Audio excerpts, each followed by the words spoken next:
mutum, human being. Namiji, man.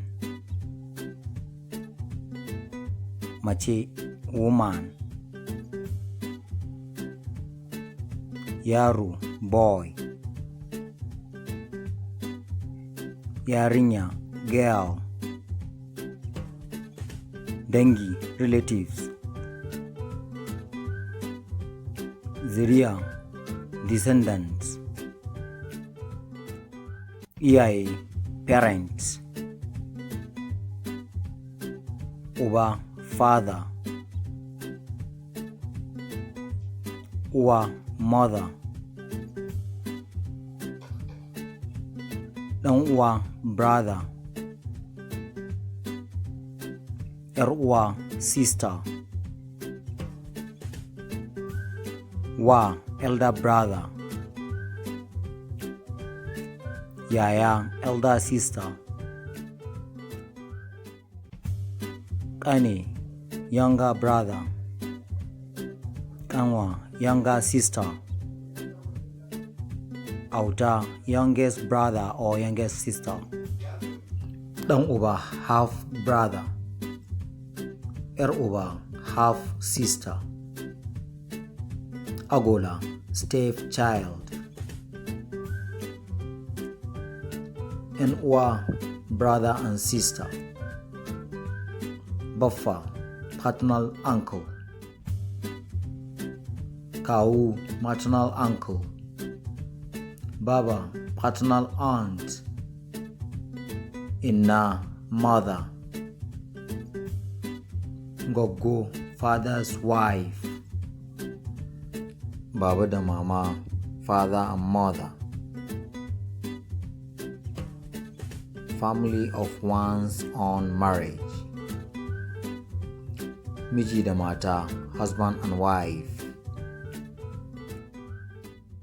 Iyali, family, man's wife or wives and children. Kishiya, co-wife. ‘Ya'ya, ɗiya, children. Ɗa ko ɗa namiji, son. ‘Ya, ɗiya, daughter. Ɗan fari, eldest son. ‘Yar fari, eldest daughter. Auta, youngest son or daughter. Yaro da yarinya, son and daughter. Saurayi, plural, samari, young man after puberty. Budurwa, plural, ‘yan mata, young woman after puberty. Juya, stereo.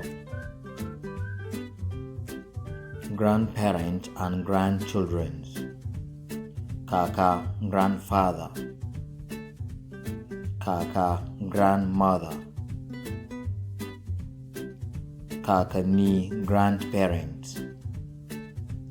Jika, grandson. Jikanya, granddaughter. Jikoki, grandchildren. Taba kunne ɗan jika, great grandchild. Tattaba kunne, great grandchild. In-laws.